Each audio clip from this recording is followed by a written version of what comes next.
बिहार की विकास की चर्चा होती थी, आज पुल ध्वस्त होने की चर्चा हो रही है। बिहार जहां पढ़ाई के लिए चिंता करता था, वहां आज पुल ध्वस्त होते हुए पूरा इंजीनियरिंग फेल होते हुए दिख रहा है। और बिहार में जब एनआईटी के स्टूडेंट बिहार के मुख्यमंत्री हो, इंजीनियर मुख्यमंत्री हो, तब फिर यह स्थिति है। अब तो भगवान ही ने बचा सकता है बिहार को। इसलिए मेरा सरकार से सीधा आग्रह कि आप करें, नहीं तो हम लोग हाईकोर्ट जाएंगे और इसकी जांच कराना चाहेंगे। जनता का पैसा लूटने किसी को नहीं देंगे। भारतीय जनता पार्टी पूरी तरह इस पूरे मामले की जांच कराना चाहती है, पूरी समीक्षा कराना चाहती है, और यदि दोषी नहीं होंगे तो कोई दिक्कत नहीं। पूरे मुख्यमंत्री से लेकर जो मंत्री रहे, उन तमाम लोगों के खिलाफ जांच की इंक्वायरी होनी चाहिए कि इसमें किन लोगों की संलिप्तता है। आदरणीय नितिन जी से आग्रह करूंगा, क्योंकि इनके समय ये पूरे चीजों की समीक्षा हुई है, तो थोड़ा बताएं। नीतीश कुमार जी पे मेरा सीधा आरोप है कि नीतीश कुमार जी के देख रेख में पूरा भ्रष्टाचार बिहार में बोलबाला कर रहा है।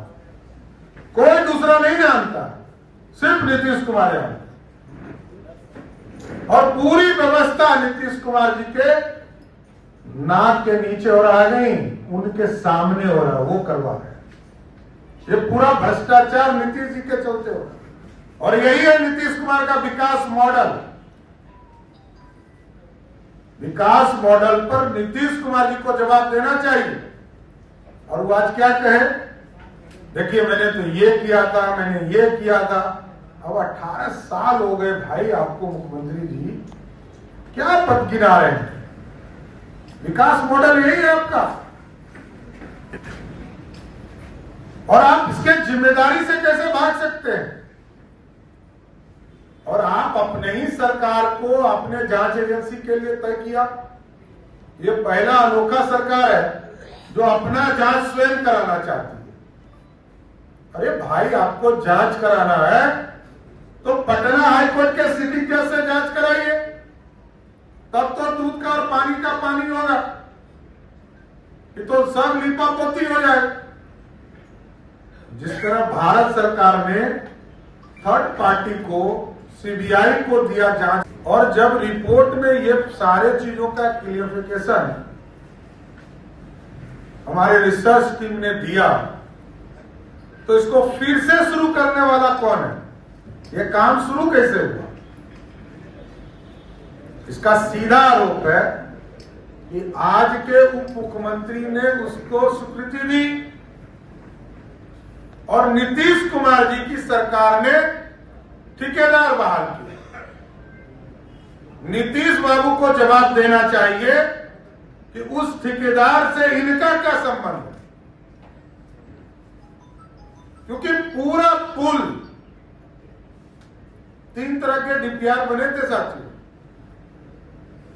एक 680 करोड़ का था जो सीधा प्रवक्ता की अगवानी से सीधा सुल्तानगंज देवघर सड़क को टच कर रहा था, और दूसरा ब्रिज का जो अलाइनमेंट था वो लगभग 1100 करोड़ का था, जो प्रवक्ता के अगवानी घाट से सीधा मुंगेर रोड में मिलता था। और तीसरा 864 करोड़ का ब्रिज था जो सीधा भागलपुर के जाने के रास्ते में था। ये मैं ब्रिज का कॉस्ट बोल रहा हूं, क्योंकि वो पूरा अलाइनमेंट है, पूरा जमीन अधिग्रहण का काम हुआ और अप्रोच का रोड काम हुआ। तो इन चीजों को पूरी तरह अध्ययन किया गया। 2015 के चुनाव के बाद फिर पथ निर्माण मंत्री कौन बने ये भी आप जानते हैं। फिर सरकार बदली और सारी स्थिति के बीच में समीक्षा होते रही। नितिन नवीन जी जो माननीय मंत्री थे, इन्होंने पूरा एक टीम का गठन किया, आईआईटी रुड़की और एनआईटी पटना के संयुक्त टीम को इसमें जोड़ा गया।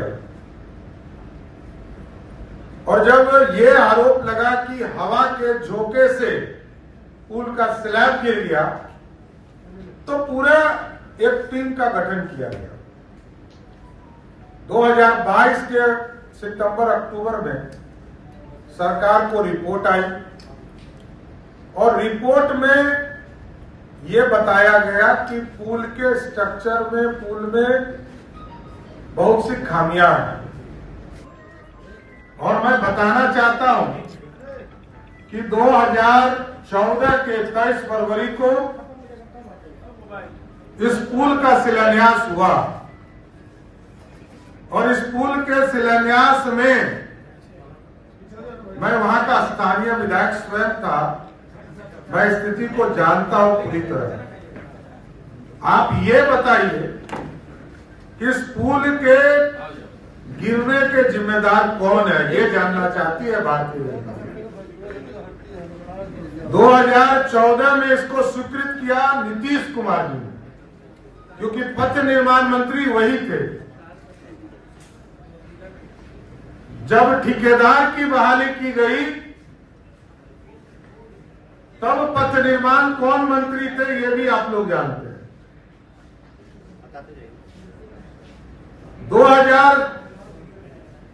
2015 के चुनाव के बाद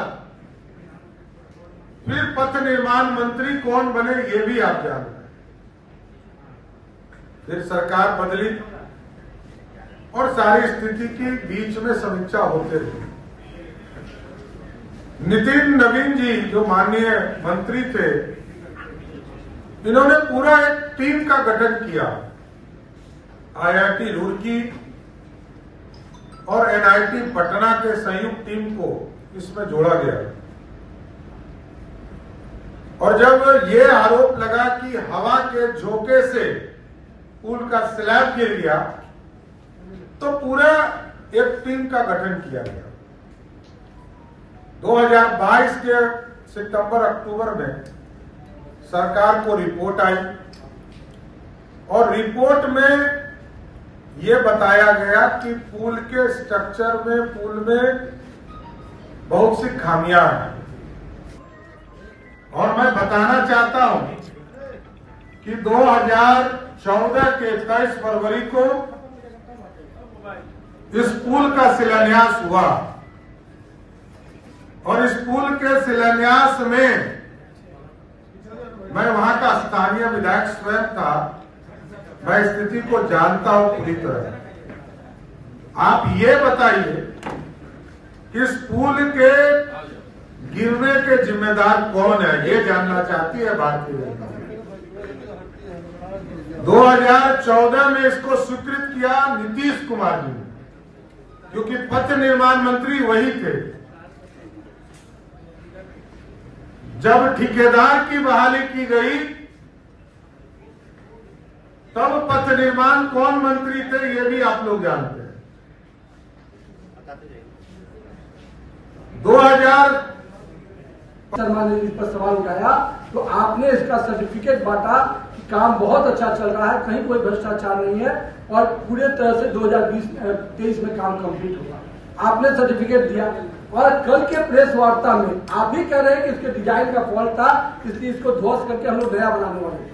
तो जब डिजाइन में फॉल्ट था, जिसकी बात आप खुद स्वीकार कर रहे हैं, उस रिपोर्ट के आधार पे जिसकी जांच हम लोग ने कराई, तो मेरा ये मानना है कि जब उसके बावजूद भी आपने काम क्यों लगाया, आपकी क्या मंशा थी काम लगाने की, आखिर क्या इसके बीच में खेल चला।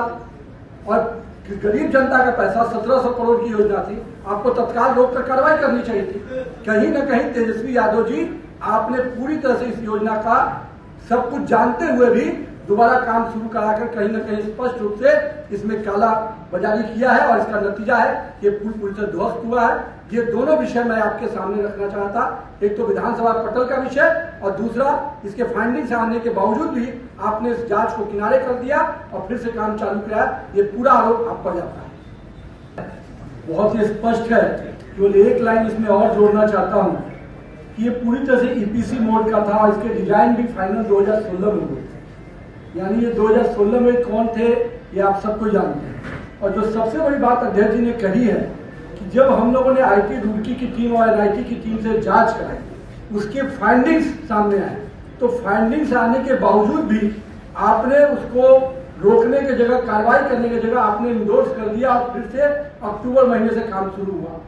मार्च महीने में आप ही ने विधानसभा के पटल में इसका जवाब दिया, जब डॉक्टर संजीव और कांग्रेस के विधायक अजीत शर्मा ने इस पर सवाल उठाया, तो आपने इसका सर्टिफिकेट बांटा कि काम बहुत अच्छा चल रहा है, कहीं कोई भ्रष्टाचार नहीं है और पूरे तरह से 2023 में काम कर। नमस्कार, मेरा नाम गरिमा है। मैंने इस बार यूपीएससी की परीक्षा में ऑल इंडिया रैंक 2 हासिल की है और मैंने अपने इस जर्नी में परफेक्शन आईएएस से आंसर राइटिंग के दौरान मदद ली थी और मेंस पर फोकस करना बहुत इम्पॉर्टेंट है, बिकॉज मेंस का स्कोर ही आपको इस रैंक तक के आगे पहुंचा सकता है।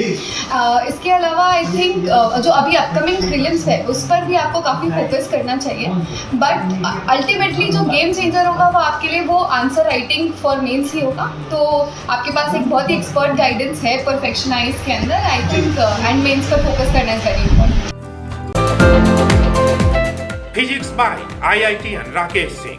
आईआईटीजी और नीट के लिए पटना में सबसे बेहतरीन संस्थान। यहाँ आपको बेहतरीन संसाधनों के बीच शानदार कोचिंग एक्सपीरियंस मिलेगा। 2021 में आईआईटीजी में 27 और नीट में 32 बच्चों को सफलता मिली। 2022 में 27 बच्चे आईआईटीजी और 43 बच्चे नीट में क्वालिफाई किया। 2023 में 32 बच्चों ने आईआईटीजी में सफलता पाई। Kumar tower, boring road, Patna.